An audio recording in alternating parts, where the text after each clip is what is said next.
There is a moment, often brief, almost invisible, when everything you believed about who you are loosens. Not because something dramatic happened outside you, but because you stop taking every passing thought to be the proof of your identity. The moment you see identity as fluid, not fixed, reality loosens its grip. That is the claim I want to test with you right now. Set a timer for 60 seconds. Your task is simple. Try not to think. Not to meditate, not to breathe in a special way, not to analyze your breathing. Simply aim for 0 thoughts for 60 seconds. If you prefer, pause the video and come back when the timer ends. If you stay, keep the timer running and notice what happens. Do not judge what shows up. Just notice the attempt, the arrival of thoughts, the urge to hold on. Chances are, within a few seconds, a thought will appear. A memory, a plan, an interruption. Did I turn off the stove? Or I can't stop thinking about that meeting. Maybe a stray image. Maybe nothing dramatic at first. Maybe a flurry. Whatever it is, the experiment has already begun to teach you something important. Thoughts arise uninvited. They are events happening in the space of awareness, not necessarily commands from a stable central you. You don't need an enlightened guru to tell you that. This is experiential verification. The simple fact that trying not to think makes thoughts appear more often is the first piece of evidence that your inner narrative is not under your full authorship. It is an invitation to investigate what authoring actually is. What follows will be a careful map, a short scientific framing, clear metaphors to make the map sensible, and practical experiments you can run on yourself. Each exercise is an invitation, a gentle, time-bound experiment, not a promise of transformation. You are invited to test, measure, and notice. If you approach this like a scientist of your own life, the data will be far more persuasive than any slogan. A quick cautious word about science before we continue. Some researchers, like Benjamin Libet, ran experiments that suggest certain neural signals appear before people report becoming aware of an intention to move. That finding has been interpreted in many ways. At minimum, Libet's work invites us to question the simple story that conscious thought is always the originator of action. Separately, researchers at organizations like HeartMath have measured rhythmic patterns in heart activity and electromagnetic correlates associated with emotional states. Some interpret these as fields that support interpersonal attunement. These findings don't settle metaphysical debates or offer mystical proof. They point to an empirical pattern. Our subjective sense of being the uninterrupted, authoring self is less straightforward than it feels. Keep that caution with you as we work. Use the science as a helpful nudge toward experimentation, not as a dictate. Let's clarify the core premise in practical terms. You have spent, likely since childhood, identifying with a continuous stream of thoughts, labels, and stories. I am anxious. I am a failure. I am the kind of person who always replies last. Those I am statements form an identity scaffold, and once that scaffold stands, it filters experience. It predisposes your attention, shapes what you expect to see, and thereby often elicits behaviors and outcomes that confirm the scaffold. In cognitive terms, your brain is a prediction engine. It tries to anticipate the next input based on past patterns. Thought is, in large part, prediction and replay. What appears as spontaneous thinking is usually a rerun of learned patterns trying to anticipate or manage the world. Imagine a radio. You tune in and hear a station. Country music, traffic reports, static. You identify, moment to moment, with the program you hear. I like this station. This station angers me. This station is boring. Now imagine realizing that you are not the radio program, but the receiver, the one who can change the dial. If you discover that identity is not the program, but the receiver, you can switch stations. You can tune to a frequency that plays something different. That metaphor will run through everything we do. Thoughts are the program. Awareness is the receiver. Seeing that distinction is the pivot point. We begin with 3 interlocking experiments you can run immediately, each short and precise. These build from simple observation to a modest rehearsal of identity shifting. Experiment 1, the 60-second no-thought test. Repeatable. 1. Set a timer for 60 seconds. 2. Aim to have no thoughts during that time. If a thought appears, don't fight it. Simply notice there is thought. 3. After the timer, write 1 line. What was the first thought that appeared? How quickly did it arrive? 4. Repeat this test at the same time each day for 3 days and log the experience. This is not a test of skill, it's a data point. most people notice that the attempt itself changes the game's dynamics. The harder you try, the more thoughts appear. That dynamic teaches you something useful. Thought is reactive, often reflexive, and not an immutable essence of your being. Notice the moment you go from "I have a thought" to "I am that thought." That transition is the core target. Experiment 2. Labeling practice. 5 minutes daily for 7 days. 1. Sit comfortably. Set a timer for 5 minutes. 2. When a thought arises, label it softly. Use simple tags: planning, memory, worry, judgment, body sensation. 3. Say or note, without drama, the source if obvious. This is a thought about tomorrow's meeting, or this is a memory from high school. 4. If emotions arise, label them too: fear, sadness, resentment. Do not attempt to change the emotion, simply note it. At the end of 5 minutes, jot one sentence about what you noticed. Labeling does two things. First, it introduces a small gap between the content of thought and your identification with it. Second, it trains metacognitive awareness, the habit of watching thinking as it happens. Over a week, many people report an increased feeling of distance from their thoughts. They notice thinking happening rather than being pulled into it. Expect inconsistency. Some days labeling will feel effortless, other days it will feel like trying to hold water. Both are normal. Experiment 3. Source tracking a recurring thought. One session, 15 to 30 minutes. 1. Choose a recurring thought that carries energy for you. I am not good enough, they will reject me, money is scarce. 2. Set aside 15 to 30 minutes in a quiet place with a notebook. 3. Start with the present thought. Ask, where did this come from? Try to trace it backward. Was it a voice you heard as a child, a specific event, a repeated family message? 4. Note any bodily sensations, images, or smells that surface. Often sensory traces can point to earlier scenes. 5. When you locate a likely origin, write a brief paragraph describing the original scene. Then write an observer line. I notice this thought originates in X and is replaying now. Source tracking reduces the monopolizing power of a thought. Once you can see the origin story, the thought loses some of its immediate currency. It becomes a memory of a problem solved long ago, or a protective loop activated by now outdated threats. That recognition is the cognitive equivalent of turning a reacting autopilot into a manageable setting. As you start these experiments, expect small behavioral changes, not dramatic miracles. For example, one vignette that often appears for people is the difficult conversation. Imagine you are about to speak with a colleague about feedback. Your inner script says, they will take this personally. I'll look weak. That prediction colors your posture and tone, makes you defensive, and often leads to the very defensiveness you feared. In labeling practice, you might notice anticipatory anxiety arise and name it. In source tracking, you might trace that anxiety to a childhood response to criticism. The simple act of seeing the pattern, this is anticipatory anxiety replaying an old scene, changes how you modulate your voice and listen. The colleague may respond differently because your broadcast changed. Another common arena is money. Suppose your recurring mantra is, I never have enough. You enter meetings, choose investments, or negotiate with that frame. Your predictions filter opportunities through scarcity, and you overlook possibilities. In the 30 or so days of disciplined journaling that follow later in the protocol, people track how often scarcity-based thoughts shape decisions versus moments they deliberately choose them aside. Again, nothing guarantees instant wealth. But when your internal forecast shifts, your choices shift, and often the field of possibilities does too. Relationships give us a third example. Consider jealousy. If I tell the truth about my insecurity, they'll leave. That thought triggers withdrawal.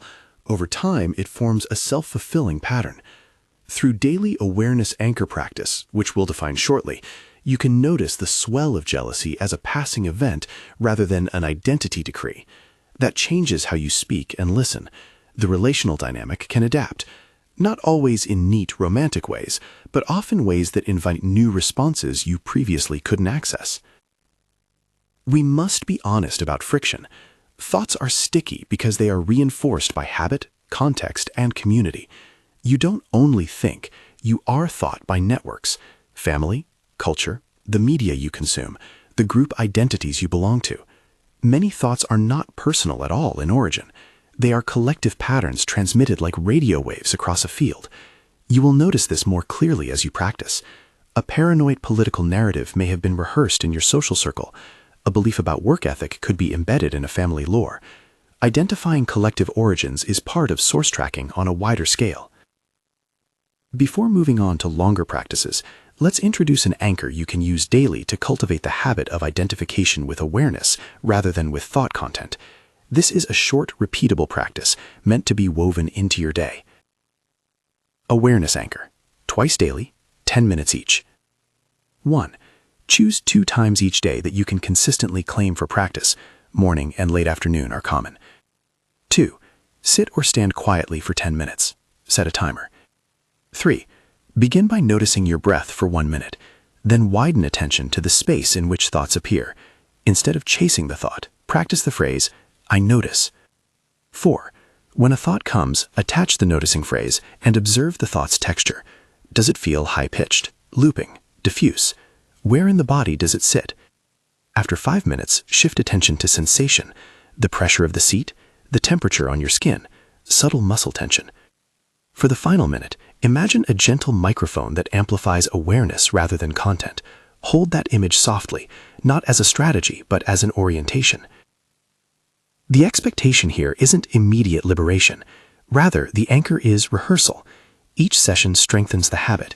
When a compelling thought arises in real life, the muscle memory to notice, there is thought, is more available. Over weeks, many people begin to experience brief gaps between the thought and the reflexive belief, I am this. Those gaps extend. A common question at this point is, if thoughts are mostly predictions or replays, do they matter?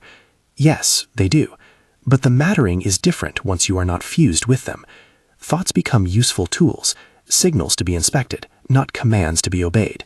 That shift changes behavior subtly, but profoundly. It is not that your external situation automatically transforms into a fairy tale. It is that you operate with less automatic reactivity and more responsive choice. Let me give another vignette to illustrate this nuance. Picture someone who tells themselves, under stress, I can't say no. That belief, repeated for years, led them to overcommit at work. The result was exhaustion, resentment, and a creeping identity as the reliable martyr. In a week of labeling, they may notice the pre-commitment thought rising and tag it obligation fear. In source tracking, they discover the story originated in early family dynamics that rewarded over-responsibility. With the awareness anchor, they practice leaving a small gap between the request and the automatic yes. Over weeks, they experiment with a new response. I will consider that and reply tomorrow. The outer world doesn't immediately reward them with praise. Sometimes it pushes back. But the inner transformation is that the person realizes their yes no longer stems from an assumed identity, but from a considered choice. That felt difference alone loosens the old pattern's grip. We are also going to use another metaphor frequently, the electromagnetic broadcast. Use it cautiously. Think of it as a teaching image rather than a claim that your brain literally broadcast reality into existence by magic. When your inner state is coherent, when your attention, values, and internal narrative align, your behavior, posture, and energy transmit a certain signal that others pick up on. When your inner state is fragmented and chaotic, the signal is noisy. The metaphor helps explain why small internal changes can produce outsized social shifts. You do not become a genie. You change the kind of person you are in social environments, increasing the odds that different responses and possibilities will appear. All of this comes back to the thesis. Identity seen as fluid changes how reality interacts with you. Seeing identity as fluid is not a theatrical rebranding exercise. It's a practical shift. You stop treating every thought as evidence and start testing that thought like a hypothesis. Here's a simple way to practice that testing attitude in daily life, a micro-experiment you can use in real interactions. The 2-second check, use any time. When a strong internal sentence, I should do this, they're judging me, rises, pause for 2 seconds. In that pause, say silently, this is a thought. If possible, label it judgment or forecast. Consider one alternative action for the next minute that counters the reflexive script. Choose and act. This small gap interrupts the autopilot and allows the brain's executive functions a sliver of time to consider alternatives. In many real-world scenarios, a tense email reply, a rapid-fire decision in a meeting, 2 seconds can change the trajectory. That's not mystical, it's tactical. You're shifting the chain of causation by interjecting an observation point between stimulus and response. Let's keep the concrete examples coming because ideas stick when you can see them at work. Think of a negotiation around money. A recurring thought, I must accept this fee, has been reinforced by a pattern of underpricing. If you apply the 2-second check and the labeling practice, you might notice the thought as cost anxiety. Naming it allows you to respond with a different script. I will check market norms first. The negotiation then often unfolds differently. Again, there are no guarantees. The other side might walk away. But you are now choosing from a broader set of possibilities rather than simply being compelled by an inherited script. Another example, parenting. You notice impatience surfacing as a default identity. I'm a short-tempered parent. That identity predicts many difficult interactions. In the labeling practice, you may detect the impatience as tension and relate it to lack of sleep or unmet boundaries. The resulting small actions, a short breath, a boundary set with a partner for rest, change the parent-child dynamic incrementally. The child's reactions shift because your internal broadcast changed. By now you may be asking, how quickly will these experiments work? People vary enormously. Some report subtle changes in 2 to 3 days. For deeper shifts and identity-scaffolded beliefs, expect weeks to months. That is why the most robust protocol we are going to outline later is spread across 30 days. It intentionally scaffolds short experiments into a sustained practice. The first week is mostly measurement and awareness. The second week is source tracing and reframing. The third is embodiment, rehearsing new broadcasts. The final week is documentation and deliberateness about how your world is responding. But we will get to detailed week-by-week steps in a moment. For now, it's important to get the initial experiential basis solid. A few practical notes about how to track progress without turning the exploration into tyranny. Keep a simple journal. Each day, record 3 lines.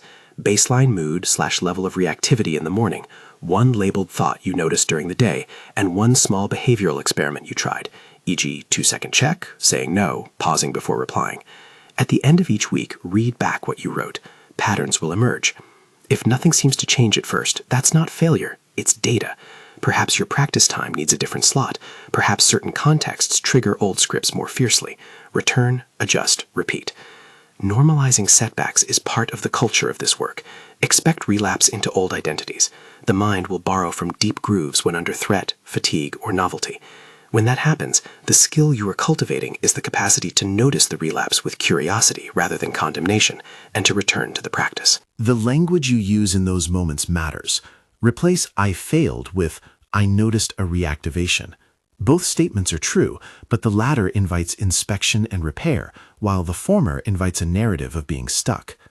At this point, you should have enough to run basic experiments and notice early signals. In the next sequence, we'll step deeper into mechanism, how prediction and pattern replay operate neurologically and habitually, how collective narratives embed themselves in your private thought life, and how subtle physiological fields correlate with emotional coherence. We'll also move from short exercises to a structured 30-day identity shift protocol you can commit to if you choose. Before we go there, I want to leave you with one more practical rehearsal, a brief guided noticing you can do now to feel the distinction between thought and awareness as an embodied experience. Take 1 minute. Sit comfortably with your feet on the floor. Allow your eyes to rest softly. Take 3 natural breaths. Then, instead of trying to stop thinking, practice this frame. I am noticing. Notice one thought that appears. Say to yourself, there is thought. Notice where in the body that thought registers, in the chest, the throat, as tension in the jaw, as heat in the belly. Keep repeating quietly, there is thought. I notice. For the final 10 seconds, widen your attention to include the space in which thoughts appear, like the sky in which clouds move. After the minute, write 1 sentence. What changed when you used the phrase, I notice? If you did this experiment now, you already have data. If you postponed it, set an alarm to do it within the hour. Either way, keep a gentle intention to return. Identity is rarely overthrown by a single observation. It relents through repeated small demonstrations that show you a different relationship to the thoughts that once claimed you. We are approaching a deeper thread now. How many of your thoughts are really yours? That is not a rhetorical flourish. In the next section, we'll carefully investigate the collective and physiological vectors that seed thoughts, how media, family scripts, and measured patterns of heart-brain coherence contribute to the content and potency of inner narratives. We will proceed with the same caution about scientific claims we used earlier. Research suggests correlates and mechanisms, not mystical certainties. But some of those correlations are precise enough to inform practical action, and that is where the next set of experiments will focus. Now let's carefully follow that thread. How prediction and pattern replay form the scaffolding of most of your inner life, how collective streams feed your private script, and what a precise 30-day practice looks like when you want to test the claim that the moment you see identity as fluid, reality loosens its grip. Prediction, pattern replay, and what your brain is doing when you think you are you. Begin with an image. Your brain is less like a passive recorder and more like a forecasting engine. It's continuously generating expectations about what will happen next, what you will see, what you will hear, how someone will respond, based on past data. In neuroscience, this is often described with the language of prediction coding. Perception is shaped by what the brain expects, and thought is a kind of internal forecast informed by prior experience. What does that mean for your ordinary experience? When a scenario appears, a text from a partner, a boss's tone, a sudden silence, your brain runs a fast simulation. It asks, implicitly, given similar inputs before, what should follow? The output of that simulation often arrives as a thought. They must be angry, or I always mess this up, or this is a sign I'm not good enough.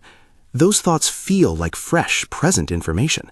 They do not always feel like reruns, but many of them are exactly that, replayed patterns whose original utility has long expired. That's where Libet's work comes into the conversation. To remain careful and measured, Libet's experiments revealed that some neural activity precedes the conscious experience of forming an intention. Researchers interpret that in several ways. One reasonable reading is that some of what we call volition is constructed on top of pre-existing unconscious processes. Another is that consciousness can still exert a veto or a shaping influence. The crucial takeaway for our purposes is not a philosophical deadline for free will, but a practical invitation. Consider that conscious awareness is often sequenced after an initiating process. If so, then much of your inner narrative may be arising from layers you don't directly feel as authorship. That hypothesis is testable with an experience. Prediction and replay explain why certain thoughts are sticky. A thought that predicted danger successfully once is reinforced. The neural pattern is stronger and more available. When similar cues appear, the pattern replays, producing the same forecast. Over time, that forecast accumulates into identity. I am anxious becomes shorthand for the brain's reliable simulation mode. The work we've begun is to notice the difference between the simulation and the space in which it runs. Heart rhythms, coherence, and the poetic physics of broadcast. There is another measured strand worth mentioning because it helps with the broadcast metaphor. HeartMath and other groups have explored how heart rhythms correlate with emotional tone and how coherent patterns in heart rate variability, HRV, align with self-reports of calm and clarity. Some researchers measure electromagnetic correlates of emotional states and suggest that interpersonal attunement may be supported by subtle measurable signals. State this cautiously. These studies indicate correlates, not mystical guarantees. What the pattern suggests practically is an if-then link. When your internal rhythms are more coherent, your attention steady, breath regular, story less frenzied, you behave differently. Your posture, tone of voice, micro-expressions, and decision thresholds change. Other people pick up on those changes. In systems language, coherence produces a cleaner signal, fragmentation produces noise. Calling that a broadcast is a teaching image, not a lab-proven spell. Still, it is useful. If you want different responses from your social environment, one effective lever is to change the internal rhythms that generate your signal. Collective origins. Thinking is often not only personal. Most patterns you carry are not purely personal. Family, cultural scripts, media narratives, and community practices plant themes that then replay in private. To make that visible, try this quick categorization exercise whenever a recurring thought appears. Ask yourself, is this thought direct, personal history, or collective? Direct arises from immediate perception. That comment sounded sharp. I feel criticized now. Personal history traces to a formative scene. My father said this. I learned to expect this. Collective echoes a social narrative. This is what my profession values, or this is what the culture says about success. When you label the source, the thought's authority diminishes. A collective rumor that you must hustle constantly sounds more like a social script than an uncontroversial truth when you can hear it as a transmitted frequency, not a personal decree. That act of source tagging is part of the protocol we are about to lay out in detail. A pragmatic map, the 30-day identity shift protocol. This protocol is intentionally practical and measurable. Think of it as a series of experiments across a month. Each week has a clear focus and daily steps that take no more than an hour total beyond the core practices. If you commit, log everything with a simple journal. The point is not to promise that reality will rearrange itself magically.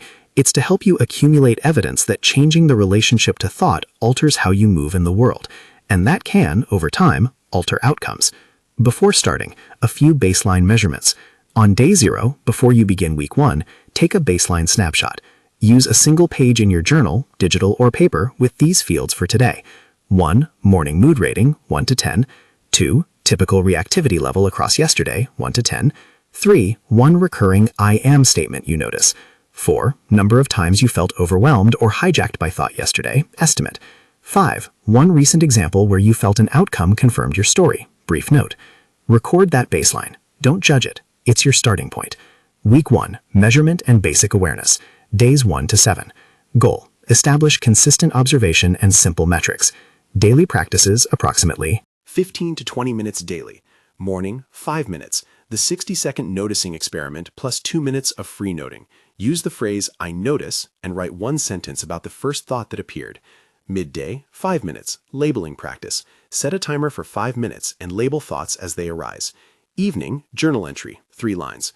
Morning mood, 1 labeled thought you noticed, 1 small experiment you tried. Weekly marker. At the end of day 7, review your entries and write a short summary. Frequency of I noticed moments, any patterns in labeled thoughts, and whether any contexts reliably triggered old scripts. Week 2, source tracking and reframing, days 8 to 14. Goal, trace recurring high-energy thoughts to origin stories and begin to reframe. Daily practices, approximately 30 to 40 minutes some days. 2 10-minute awareness anchors daily, morning and afternoon. 1 15 to 30-minute source tracking session on days 8, 10, and 12. Choose 1 recurring thought per session. Follow the steps from experiment 3. Trace backward, note sensory traces, write the origin scene, then write an observer line. I notice this originates in X. Evening, add to your journal the origin you found and 1 reframe sentence. A reframe is not forced positivity. It's a neutral corrective. That voice learned to protect me. It is not the whole of me.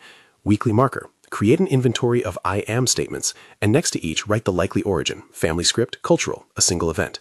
Week 3. Embodiment and practice in the field, days 15 to 21. Goal. Rehearse new broadcasts through behavior experiments. Daily practices, approximately 30 to 45 minutes. Continue twice daily 10-minute anchors. Add 3 2-second check opportunities per day in your real interactions. Consciously do the pause when a strong internal script rises. Design and run 3 micro-behavior experiments across the week. Examples. Say, I'll reply tomorrow, instead of an immediate yes. Ask for a small raise or fee aligned with market norms. Speak a tentative truth in a relationship and notice response. Evening journal. Record the micro-experiment, the thought that prompted the old script, the action you chose instead, and the outcome. Rate the outcome. Expected, neutral, better than expected, worse than expected. Weekly marker. Tally the number of times your alternative action led to different outcomes. This is your first reality response metric. Week 4. Integration, measurement, and deliberate previewing, days 22 to 30. Goal. Deepen embodiment, document change, and practice gentle mental previewing. Daily practices, approximately 30 to 40 minutes. The 20-minute integration session each day, exact breakdown below. Continue micro-experiments when opportunities arise. Evening journaling. Include 1 reality response note, an event where your changed internal stance seemed to influence outcome in any direction. At the end of day 30, write a 300 to 500 word reflection. Compare day 0 baseline metrics to day 30. Look for patterns, number of noticing moments, changes in reactivity rating, and documented instances where different choices led to observable differences. What to track precisely? Your reality response journal template. You will get more reliable evidence if you track both qualitative and simple quantitative metrics. For each day, create a short entry with these fields. Date, morning mood 1 to 10, reactivity count, approximate number of times you were hijacked by thought, number of I notice moments, how many times you deliberately stepped back, 1 labeled thought, short phrase, 1 behavior experiment attempted, 1 line, outcome of experiment, expected, different, neutral, worse, 1 reality response observation, brief sentence, a small change you noticed in how others or circumstances responded. At week's end, compute average morning mood, total I notice moments, percentage of experiments that produced a different outcome. If you keep this regimented habit, you will have measurable, repeatable data about whether altering your relationship to thought correlates with changes in experience. Practical examples of measurable entries. Example 1. Negotiation.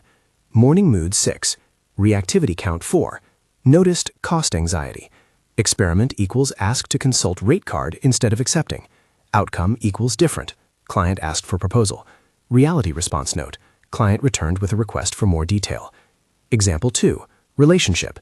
Morning mood 7. Reactivity count 2. Noticed I'm not lovable. Experiment equals paused and said, I need a minute before responding. Outcome equals neutral. Reality response note. Partner later asked if I was okay. Conversation deeper 2 days later. Example 3. Work stress. Morning mood 4. Reactivity count 9. Noticed must do everything. Experiment equals delegated a task. Outcome equals better than expected. Reality response note. Collaborator handled it well and thanked me. Expectations and statistical thinking. Your journal is not a magic meter of destiny. It's an instrument. You are creating an n=1 dataset about your life. Over 30 days, you will see signals, some noisy, some meaningful. That's the point. Use the data to iterate. If nothing seems to shift, tweak the experiments. Change practice times. Try different micro-experiments. Enlist an accountability partner. Integration practice. The daily 20-minute session. This 20-minute block is designed to be compact and potent. It weaves recognition, observation, sensation, and reality preview into a single rehearsal. Daily 20-minute structure. Minutes 1 to 5, recognition. Sit with a prompt. What is the dominant story I carry today? Bring one I am line or a recurring thought to attention. Label it. Say silently, there is thought. Minutes 6 to 10, observation. Observe the thought's texture without trying to change it. Note speed, tone, and any imagery. Name the category. Direct, personal history, collective. Write one short line. Minutes 11 to 15, sensation and embodiment. Move attention into the body. Locate where the thought registers. Consciously alter one small physical variable. Soften the jaw, broaden the breath, relax the shoulders. Notice how these bodily changes shift the signal. Minutes 16 to 20, reality preview. Gently imagine carrying a different internal broadcast into the next hour. Preview a scene where you act from a chosen response instead of the old script. Visualize sensory details, posture, tone, words. Don't script an outcome, rehearse the stance. Close with the phrase, I will notice, I will choose. This practice is intentionally short. The aim is to build a muscle that you can use in real time. Awareness followed by calibrated action. Community, media diet, and social scripts. Shifting identity is partly private work and partly social engineering. Your environment keeps pulling you back into wired patterns. Practical steps. Audit your media. Note themes that feed scarcity, fear, or rigid identity. For a week, reduce exposure to the most reactive sources and note changes in baseline reactivity. Test social boundaries. Try one small adjustment. Decline a conversation that drags you into an old identity narrative. Set a limit on when you will discuss certain topics. Observe the effect. Find a witness. Pick one person to report weekly learnings to, a friend, coach, or peer. Use them as a gentle accountability check, not as a fix. Handling setbacks and vulnerability. You will relapse into old identities, especially under pressure. When that happens, treat it as data. Use compassionate language. I noticed a reactivation instead of I failed. If you find trauma-triggered scripts overwhelming, slow down and seek appropriate support. These practices are low risk for many, but can bring up material that benefits from specialized care. More vignettes to ground the practice. Creative block. A person tells themselves, I'm not a creative person, which limits submissions, drafts, and attempts. Through labeling and source tracking, they locate a persistent editorial comment from adolescence. They rehearse a different broadcast, I'm experimenting today, and set a small time-limited micro-experiment. Write for 15 minutes and post the result privately. Over weeks, the habit of experimenting reduces the editorial voice's power. The proof is in repeated drafts submitted, not sudden identity conversion. Entrepreneurial risk. An entrepreneur repeatedly thinks, I must do it all myself. That predicts burnout and slow scaling. With 2-second checks and micro-experiments of delegation, they test alternative scripts. Over 3 weeks, the entrepreneur delegates 3 tasks and records outcomes. Some tasks are handled well, others require new coordination. The broader result is a change in perceived capacity and a measurable increase in bandwidth. Public speaking, a recurring thought "I'll embarrass myself" leads to avoidance. Using labeling before a talk and a short embodiment rehearsal. Stand, breathe, soften throat.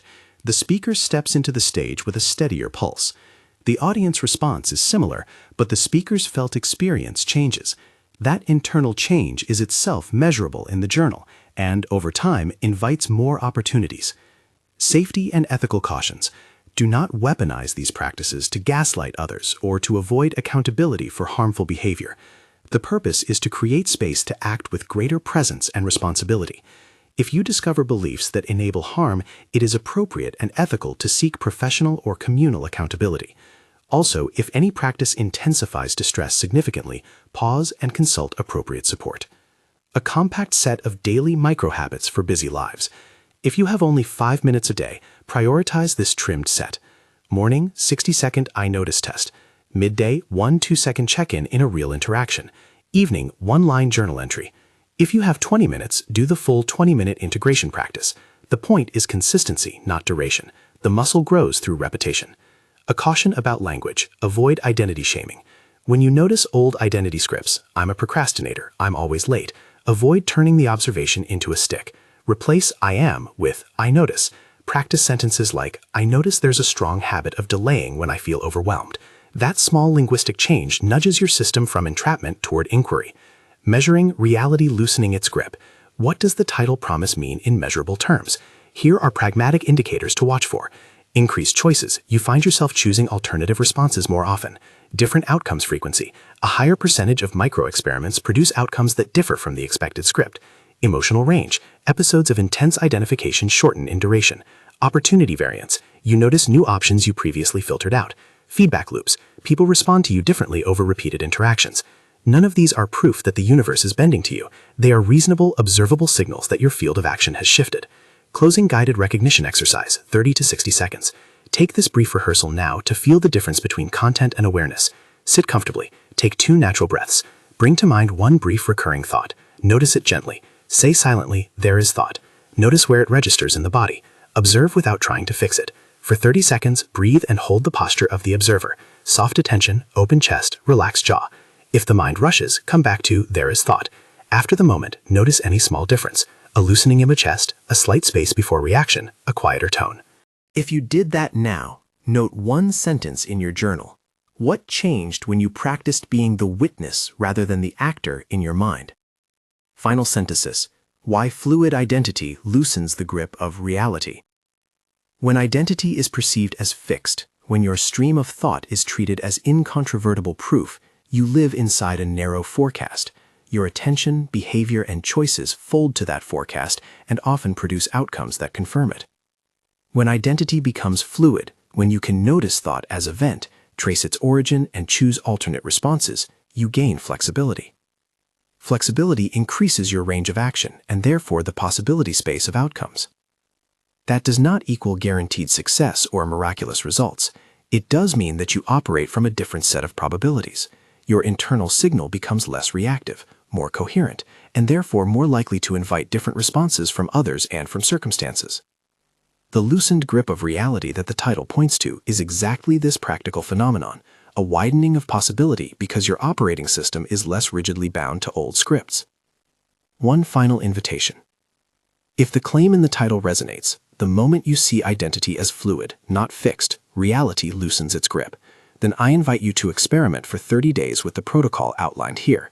Start with the Day 0 baseline, follow the weekly structure, and use the reality response journal format described. Track the simple metrics. Be an investigator of your own life. If you want the practical template to make this simple, there's a downloadable reality response journal in the description. Commit to the 30 days if you can. Use the journal as a tool, not a judgment.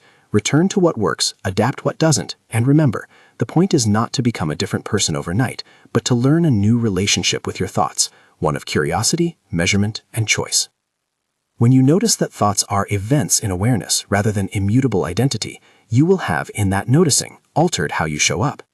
And as you show up differently, the social and situational currents you encounter will have more room to surprise you. That is the loosening the title names, not a metaphysical folding of the universe, but a measurable shift in how you steer through it. Thank you for testing with curiosity. If this has landed for you, begin now. Set your timer for 60 seconds, try the noticing experiment, and make your day 0 baseline entry. Then, if you'd like the structured journal, download the reality response template in the description and begin the protocol tomorrow morning. I'll be here with more guidance as you gather your data and reflect on what changes.